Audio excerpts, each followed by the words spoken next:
Hello friends, welcome to centre study. हम आपके सामने लेकर आ गए हैं दोस्तों जामिया मिल्लिया इस्लामिया का बीएड डिस्टेंस यानी कि कोर्स कोड B99 का एंट्रेंस क्वेश्चन पेपर, जो कि सितंबर 2023 के अंदर आपसे हुआ था। और दोस्तों इसको हम कई मल्टीपल पार्ट में सॉल्व करेंगे। अगर आपने हमारे चैनल को सब्सक्राइब नहीं किया है तो चैनल को अभी सब्सक्राइब कर ले और बेल आइकन को जरूर दबा दे, ताकि आने वाली वीडियोस जो आपको पार्ट कई मल्टीपल पार्ट्स में नजर आएंगी वो आपको लगातार मिलती रहे। और आइए स्टार्ट करते हैं हमारे सेक्शन 1 यानी कि टीचिंग लर्निंग स्कूल्स के ऊपर।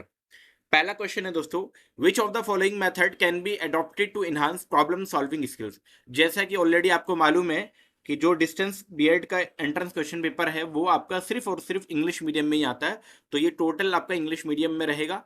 बाकी सब्जेक्टिव जैसे हिंदी वगैरह वो आपके हिंदी में ही रहते हैं। पहला ऑप्शन है giving opportunities to brainstorming and intuitive thinking. दूसरा है asking student to read learning material. C encouraging rote memorisation. D provide them with readymade solution to the problem.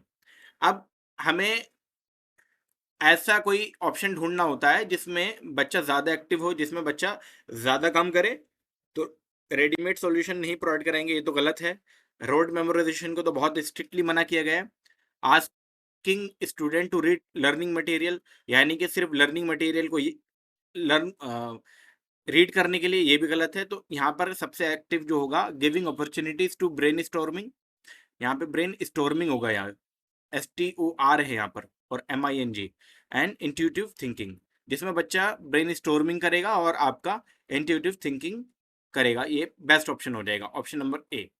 Question number 2, which of the following is gross motor skill. पहला option है cutting, B pasting, सी painting, D jumping. तो सबसे पहले मैं आपको इसका right option बता दूं, इसका राइट ऑप्शन आपका डी ही है, यानी कि जंपिंग इसका राइट ऑप्शन होगा। अब बात करेंगे ग्रॉस मोटर स्किल किसे कहते हैं। तो ग्रॉस मोटर स्किल आपकी लार्ज मसल जिसमें इन्वॉल्व होती है। कौन सी मसल जिसमें लार्ज मसल्स इन्वॉल्व होती है, वो आपकी ग्रॉस मोटर स्किल्स का पार्ट होगी। जैसे आपका जंपिंग है, जैसे आपका रनिंग है, जैसे आपका क्लिम्बिंग है। ये सारे के सारे, आप जैसे जंपिंग का ऑप्शन दे दिया, हो सकता है अगला जो दे दे वो आपको रनिंग का दे दे।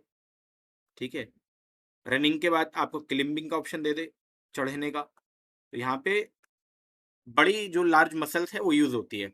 एक और होती है दोस्तों फाइन मोटर स्किल। क्या मैंने बोला? Fine motor skill, fine motor.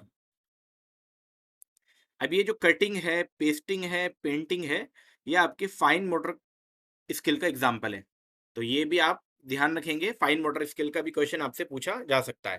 Question number 2 चलते हैं। Which of the following is the least important. सबसे कम इंपॉर्टेंट क्या चीज है इसके अंदर? पनिशिंग स्टूडेंट या acting as a facilitator while teaching. तो ये तो इंपॉर्टेंट है। इनकरेज भी इंपॉर्टेंट है। Lecturing in impressive manner. Impressive manner का मतलब यह है कि बच्चा इंप्रेस हो जाए, बच्चे को समझ आए, अंडरस्टैंडिंग हो। तो ये तीनों इंपॉर्टेंट है। एक ही लीस्ट इंपॉर्टेंट है, वो है पनिशिंग स्टूडेंट। आपको पनिश नहीं करना स्टूडेंट को, तो इसीलिए इसका राइट ऑप्शन हो जाएगा ऑप्शन नंबर ए। क्वेश्चन नंबर 4 में चलेंगे। Which method should be use for teaching primary level children. अब जो प्राइमरी लेवल के जो बच्चे होते हैं उनको क्या मेथड से पढ़ाना चाहिए? लेक्चर मेथड बिल्कुल गलत है। लेक्चर मेथड तो बहुत आपका लीस्ट इफेक्टिव मेथड कह सकते हैं। इमिटेशन भी नहीं, ट्रायल एंड एरर मेथड भी नहीं। इसमें राइट ऑप्शन हो जाएगा प्ले वे मेथड। और प्ले वे मेथड को किसने दिया था, इसका आप कमेंट बॉक्स में आंसर बताएं। ये क्वेश्चन भी आपसे पूछा गया है कि प्ले वे मेथड देने वाले कौन से फिलोसोफर है, तो इसका आप कमेंट बॉक्स में आंसर जरूर बताएं। Question number 5, what should a teacher do if the student is unable to answer his question. अगर कोई स्टूडेंट है जो आंसर नहीं कर पा रहा है, तो एक टीचर को क्या करना चाहिए? Scold him in front of entire class. पूरी क्लास के सामने उसको डांट देना चाहिए। तो बहुत गलत चीज है, गलत ऑप्शन हो जाएगा आपका। पनिशिंग, पनिश भी नहीं करना है। डी ऑप्शन है be strict with the class. Class में बहुत स्ट्रिक्ट हो जाओ ताकि वो आंसर करे, ये भी नहीं। हाँ, सी ऑप्शन ये कि बचा है मेक इनिशिएटिव। आपको इनिशिएटिव लेना है to understand why is not answering. आपको थोड़ा इनिशिएट करना है और ये जानने की कोशिश भी करनी है कि वो आंसर क्यों नहीं कर पा रहा है। हो सकता है इनिशिएटिव नहीं ले पा रहा हो या डर रहा हो, तो आपको इनिशिएट लेकर उसको, उसके कॉन्फिडेंस को बढ़ाना है जिससे वो आपको आंसर कर पाए। क्वेश्चन नंबर 6 में चलते हैं। Which of the following is not a technique of teaching. कौन सा ऐसा है जो टीचिंग की टेक्निक नहीं है? किंडरगार्टन, ये बच्चों का स्कूल के नाम से फेमस है, यानी कि इस बच्चों का स्कूल किंडरगार्टन। ड्रामेटाइजेशन भी आपका टीचिंग टेक्निक का एक पार्ट है, इलस्ट्रेशन भी एक पार्ट है, लेकिन ड्रिलिंग आपका टेक्निक नहीं है टीचिंग की। ड्रिलिंग किसे कहते हैं? बार बार बार बार किसी चीज को रटाना, एक तरीके से कराना, ड्रिल कहलाता है। तो ये आपका बी ऑप्शन इसमें सही हो जाएगा। क्वेश्चन नंबर 7 चलते हैं। अब प्री प्राइमरी, अब ड्रिलिंग में अगर मैं बात करूं तो ड्रिलिंग में एक तरीके से बच्चों को रटा रहे हैं हम, और रटाने पे बहुत स्ट्रिक्टली मना किया गया है। Question number 7, a pre-primary teacher gave picture books to the children of his class 2. Engage children, make them draw picture in future to introduce them to reading and start their language development, या assesses their basic skill with which they entered the pre-school. अब engage करना बच्चों को book देकर, ये अच्छा option नहीं आ रहा है यहाँ पे। बच्चों को फ्यूचर में, ताकि बच्चे पिक्चर बना पाए, फ्यूचर में बच्चे जो है पिक्चर उसकी बना पाए, इसलिए भी नहीं दिया जाता है। और ये भी आपका डी ऑप्शन भी गलत है। हाँ, हम जो बच्चों को पिक्चर की बुक देते हैं प्राइमरी क्लासेस में, वो इसलिए देते हैं ताकि to introduce them to reading and start their language development, कि बच्चे स्टार्ट करें अपनी रीडिंग को, और उनका लैंग्वेज जो डेवलपमेंट हो वो अच्छे से स्टार्ट हो जाए। तो इसमें सी ऑप्शन इसका हमारा राइट होगा दोस्तों। Question number 8, which of the following is not included in daily routine play of pre Schuler? अब यहाँ पर बच्चे जो है नोट को सही से नहीं पढ़ते हैं और क्वेश्चन को गलत आंसर कर देते हैं। यहाँ पे नॉट इंक्लूड कहा है, यानी कि कौन इंक्लूड नहीं है? प्री स्कूलर की बात चल रही है, यानी कि छोटे बच्चों की बात चल रही है, preschooler. Activity should be plan for different age group of children with increasing order. B option में है activities that allow for active exploration of material within learning environment, yes कहा गया इसके अंदर। या a plan that incorporate both indoor and outdoor activities in plan, या D option में है a plan that include has a balance of both active and quiet activities. अब not include कहा गया था, तो हमारे नॉट इंक्लूड इसमें नहीं है। Option number A, activities should be plan for different age, यानी कि हमें एक्टिविटीज डिफरेंट एज के अकॉर्डिंग प्लान करनी चाहिए, और ये इंक्रीजिंग ऑर्डर में होनी चाहिए। तो ये आपका डेली रूटीन का पार्ट नहीं है।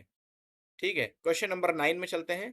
विच of the following statement is incorrect? यहाँ पे इनकरेक्ट स्टेटमेंट को बताना है, यानी कि जो सही नहीं है। तीन स्टेटमेंट इसमें गलत, तीन स्टेटमेंट इसमें सही है, और एक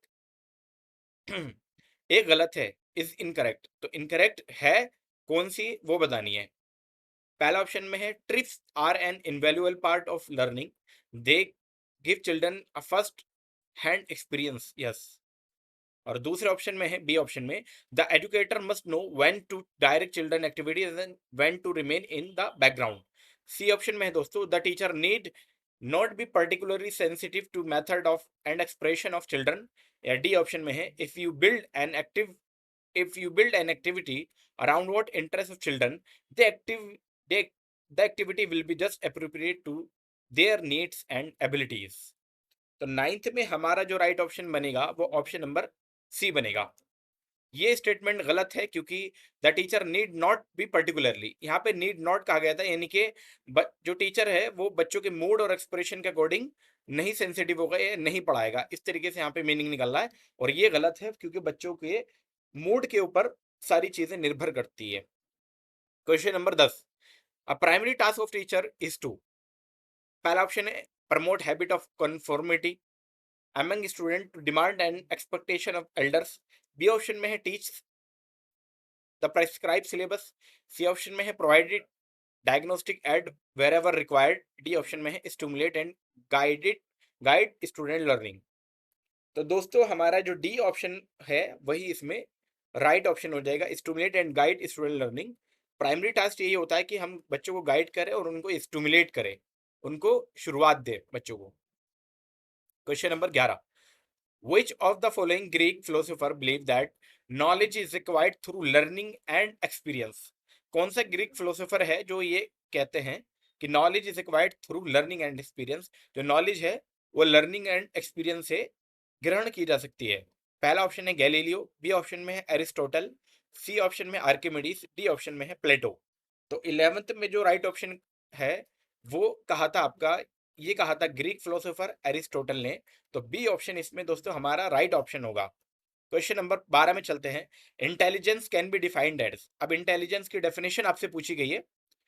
knowledge of great man is fact, या बी ऑप्शन में है get good grade in school, C option में है ability to think abstract and learning from experience, D option में है एबिलिटी टू रोट मेमोराइजेशन। तो रटने वाला ऑप्शन तो जहां पर भी हो आप काट देंगे।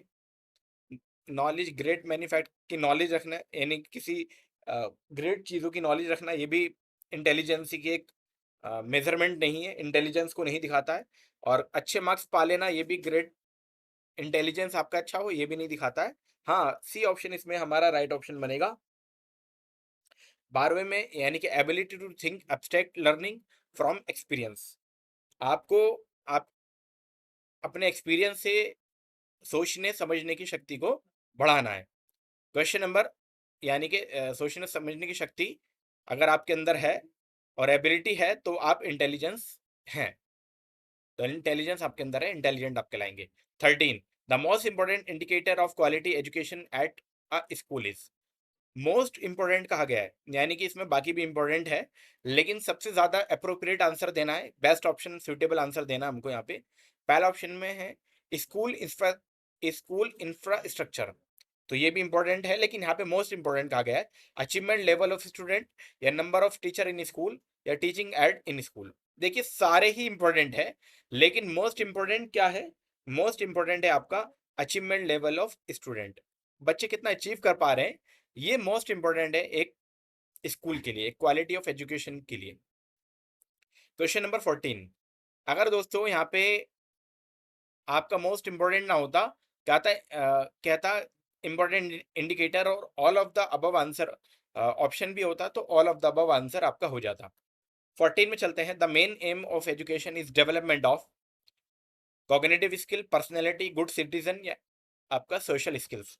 तो 14 में हमारा राइट ऑप्शन जो है आपका गुड सिटीजन हो जाएगा, ऑप्शन नंबर सी।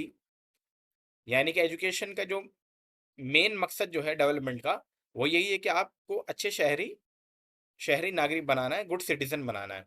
15 में चलते हैं। हु फाउंडेड शांति निकेतन, शांति निकेतन को किसने फाउंड किया था? पहला ऑप्शन में है स्वामी विवेकानंद, बी ऑप्शन में है मदर टेरेसा, सी ऑप्शन में है रविंद्रनाथ टैगोर, और डी ऑप्शन में है कस्तूरबा गांधी। तो 15 में हमारा राइट ऑप्शन बनेगा option number C, Rabindranath Tagore ने शांति निकेतन की स्थापना की थी। और ये कब की थी, ये क्वेश्चन भी आपसे पूछा जा सकता है, तो ये की थी 1901 के अंदर दोस्तों, तो ये डेट भी आपको याद होनी चाहिए, year. Question number 16, who was the chairman of NEP 2020 drafting committee, यानी कि 2020 का जो नेशनल एजुकेशन पॉलिसी थी उसके चेयरमैन का नाम पूछा गया है। सिवन थे, डॉक्टर के कस्तूरी रंगन थे, या प्रोफेसर यशपाल, या आपका डी ऑप्शन में है डॉक्टर JS राजपूत। तो 16 में हमारा राइट ऑप्शन बनेगा ऑप्शन नंबर बी, डॉक्टर के कस्तूरी रंगन। अब यशपाल कौन थे, सिवन कौन थे, राजपूत कौन थे, ये आपको कमेंट बॉक्स में जरूर बताना है दोस्तों। Question number 17, what is the age group covered in school education according to NEP 2020 new curricular structure? 16 से 18, 3 से 18, 6 से 18, या 5 से 18। तो 18 जो 17 में जो हमारा राइट ऑप्शन बनेगा वो ऑप्शन बन जाएगा आपका बी ही, यानी कि 3 से 18, 3 से 18 साल आपकी एज बताई गई है करिकुलर स्ट्रक्चर। और ये जैसे कि स्टूडेंट ने लिख रखा है 5+3+3+4, ये स्ट्रक्चर ही आपको डिफाइन करता है कि 5+3+3 4 आपका स्ट्रक्चर है टीचिंग का। Question number 18, what are the classes which cover the preparatory stage according to NEP 2020 new curricular structure? Class 6 to 9, class 3 to 5, class 6 to 8, या क्लास 1 to 2। अब ये आप देख पा रहे हैं 2020 की नेशनल एजुकेशन पॉलिसी से ही 3 क्वेश्चन लगातार पूछे गए हैं यहाँ पर। तो आपको नेशनल एजुकेशन पॉलिसी के जितने भी क्वेश्चन एक्सपेक्टेड है, आप यूट्यूब पे आराम से सर्च कर सकते हैं, कोई भी वीडियो आप आसानी से देख सकते हैं, वो आप बहुत अच्छे से प्रिपेयर करके जाए। फिलहाल 18 का जो राइट ऑप्शन है वो आपका बी से हो जाएगा, 3 से 5, क्लास 3 से 5 जो है आपकी प्रिपरेटरी स्टेज कहलाएगी। 19, what education by education I mean all round development of personality with mind, body and spirit. Whose definition of education is this? ये किसने कहा था? प्लेटो ने कहा था, गांधी ने कहा था, गांधी जी ने कहा था, रविंद्रनाथ टैगोर जी ने कहा था, या श्री अरबिंदो ने कहा था?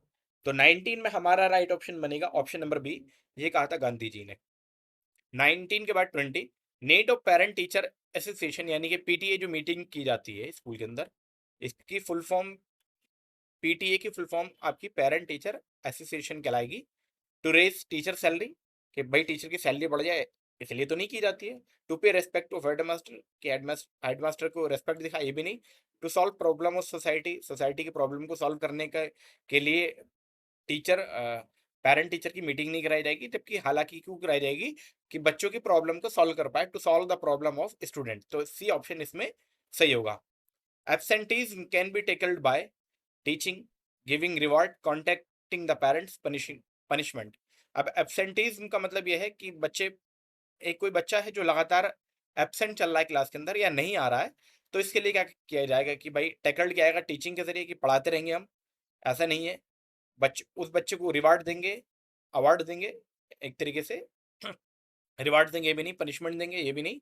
हाँ, जानने की कोशिश करेंगे, पेरेंट्स से कांटेक्ट करेंगे कि हाँ बच्चा क्यों नहीं आ रहा है, या हो सकता है बच्चा आ रहा हो या तबीयत खराब हो, या हो सकता है बच्चा इस घर से निकल रहा है लेकिन स्कूल नहीं जा रहा है, तो पेरेंट्स से कांटेक्ट करना बहुत ज़्यादा ज़रूरी है।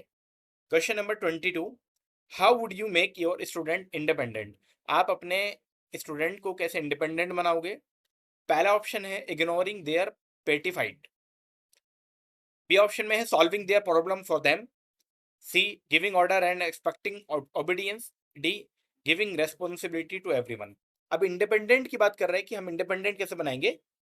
फाइट्स करा के ये गलत है, उनकी प्रॉब्लम खुद सॉल्व करके ये भी गलत है, giving order and expecting obedience, उनको ऑर्डर देकर और उनसे ओबीडियंस की एक्सपेक्टेशन रखना ये भी गलत। हाँ, डी ऑप्शन इसमें सुइटेबल सबसे बेस्ट ऑप्शन होगा, कि उनको रेस्पॉन्सिबिलिटी दे देंगे हर एक को, कि आपकी ये रेस्पॉन्सिबिलिटी है, आपकी ये रिस्पॉन्सिबिलिटी है। जब रेस्पॉन्सिबल होंगे तो वो ऑटोमेटिकली क्या हो जाएंगे, इंडिपेंडेंट हो जाएंगे दोस्तों। क्वेश्चन नंबर 23, और 23 में कहा गया है on which list is education in Indian constitution, state list, country list, concurrent list या सेंट्रल लिस्ट? तो 23 में हमारा राइट ऑप्शन है ऑप्शन नंबर सी, ऑलरेडी आपको मालूम भी है। कॉन्करेंट लिस्ट आपकी वो लिस्ट है जिसमें स्टेट और सेंट्रल दोनों कोई भी लॉ बना सकती है, तो इंडियन जो एजुकेशन है उनको कॉन्करेंट लिस्ट में रखा गया है। 24 क्वेश्चन नंबर पे चलते हैं, सेकंड लास्ट क्वेश्चन इस वीडियो का। In the context of education, socialisation means, education के कॉन्टेक्स्ट में सोशलाइजेशन का क्या मतलब होता है? पहला ऑप्शन है creating social norms, B option में है adapting and adjusting to social environment, C option में है रेस्पेक्टिंग एल्डर्स, डी ऑप्शन में है फॉलोइंग सोशल नॉर्म्स। तो दोस्तों 24 में हमारा राइट ऑप्शन हो जाएगा option number B, adapting and adjusting social environment.